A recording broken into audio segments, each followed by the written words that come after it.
Hello বন্ধুরা, good morning. তো দেখো বন্ধুরা, সকাল সকাল একটা ব্রেকফাস্ট করে নিচ্ছি, দেন দুপুরে লাঞ্চের জন্য প্রিপারেশন নিচ্ছি। আজকে করব লাউ চিংড়ি, মানে লাউ চিংড়ি দিয়ে ঘন্ট। প্রথমেই তেলের মধ্যে চিংড়ি মাছটাকে তুলে নিলাম ভেজে, তারপরে ওর মধ্যে সাদা জিরে, তেজপাতা, শুকনো লঙ্কা, কাঁচা লঙ্কা দিয়ে হালকা করে ভেজে নিলাম। তারপর লাউটাকে দিয়ে ভালো ভালো করে সেদ্ধ করে নিলাম। প্রথমে জল ছেড়ে আসার পরে সামান্য চিনি, নুন, হলুদ দিয়ে তারপর ভেজে রাখা চিংড়ি মাছগুলোকেও দিয়ে দিলাম। তারপর হয়ে আসলে তারপরে একটু সামান্য ধনেপাতাও অ্যাড করলাম। তো তারপর আজকে করবো ট্যাংরা মাছের ঝাল, মানে দেশি ট্যাংরা মাছের ঝাল। তো প্রথমেই ট্যাংরা মাছগুলোকে নুন হলুদ মাখিয়ে তেলের মধ্যে সাদা জিরে ফোড়ন দিয়ে পেঁয়াজ টমেটোটাকে হালকা করে ভেজে নিলাম। তারপরে মশলার জন্য দিয়েছিলাম আদা, রসুন, জিরে, লঙ্কা ইত্যাদি।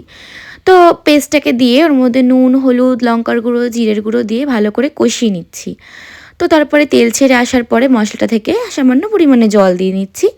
তো তারপর হয়ে আসলে ফুটে গেলে মানে ঝোলটা, ওর মধ্যে একটু হালকা পরিমাণে গরম মশলা আর ধনেপাতা অ্যাড করলাম। তো সন্ধ্যাবেলা চা আর মুড়ি মাখা দিয়ে আমি আর মা সন্ধ্যাবেলা টিফিনটা কমপ্লিট করলাম। তারপর দেখো একটু ভাতও বসিয়ে দিলাম। আর এই দেখো পাপা, আমার হাজব্যান্ড কাজ থেকে বাড়ি আসার পরে ও কি পাগলামো শুরু করে দেখো। আসলে সারাদিন পরে কি পায় তো কাছে, তাই। আর এই দেখো ওকে একটু জলও এনে দিলাম, আর তারপরে একটু চাও ওকে করে এনে দিলাম। তো তারপর দেখো আমার বর, দেখো ও লুকিয়ে লুকিয়ে পার্স চেক করছে। আমি বললাম আমাকেও কিছু দে।